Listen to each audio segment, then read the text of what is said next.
En este nuevo video vamos a hablar de uno de los componentes básicos del llamado triángulo de la exposición. Me refiero a la abertura de diafragma, algo absolutamente necesario para poder conseguir la profundidad de campo. Mi nombre es Pablo Jeffs y te invito a conocer mucho más viendo este video especialmente preparado para ti. Si nosotros tenemos una abertura amplia, hablamos de un número bajo. Esto puede parecer contradictorio, pero son relaciones que existen entre el diámetro del lente y la distancia focal de ese lente. Entonces, un número bajo, es decir, un número cercano al número 1, indica un mayor paso de luz que un número alto. Es decir, un número cercano a F22 indicaría un menor paso de luz. Estos son algunos ejemplos de abertura. 2, 2.8, 4, 5.6, 8, 11, 16, 22. Mientras más abierto, menor profundidad de campo. El número F es menor. Entonces, por ejemplo, el número 2 es el número menor.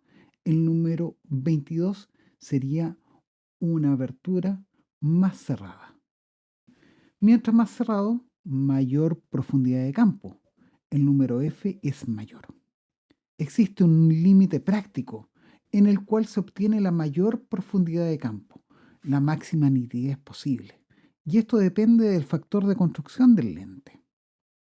Por un tema de economía, existe un lente con mejor rendimiento óptico en una determinada abertura. Esto es considerado como el número más adecuado, el punto dulce de ese lente.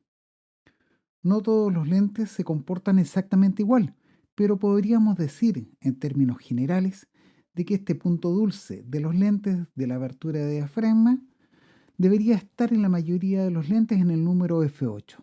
Más allá de ese número, en aberturas más cerradas como F16 o F22, no se obtiene mejor calidad, sino que todo lo contrario, ya que comienzan a aparecer fenómenos de difracción que degradan la calidad de la imagen obtenida.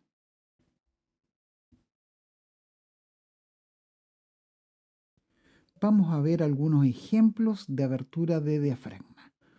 Una abertura amplia, f1.8, deja pasar mucha luz y podemos ver que solamente una parte de la escena queda correctamente enfocada.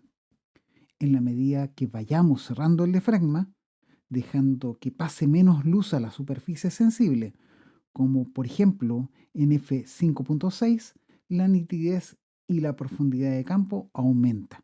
Es distinta, es mayor esta profundidad de campo, esta nitidez comparada con lo que vimos en el ejemplo anterior. Ahora, si cerramos aún más este diafragma y lo llevamos, por ejemplo, a f16, podemos ver cómo aumenta la cantidad de objetos nítidos, de objetos correctamente enfocados en nuestra fotografía, aunque puedan comenzar a aparecer fenómenos de difracción y otras aberraciones ópticas en tus fotografías. Puedes controlar la abertura de diafragma en tu cámara utilizando cualquiera de las siguientes opciones. En el dial o rueda puedes escoger la opción manual.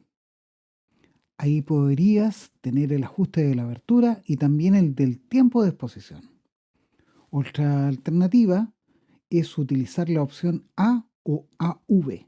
Tú escoges la abertura y la cámara en consecuencia escoge el tiempo de exposición más adecuado para conseguir una fotografía correctamente expuesta. Como puedes darte cuenta, al trabajar con la abertura de diafragma, además de trabajar la profundidad de campo, estás planteando una propuesta estética personal. Si este video te gustó, te invito a suscribirte en nuestro canal oficial de YouTube y nos vemos en un próximo video.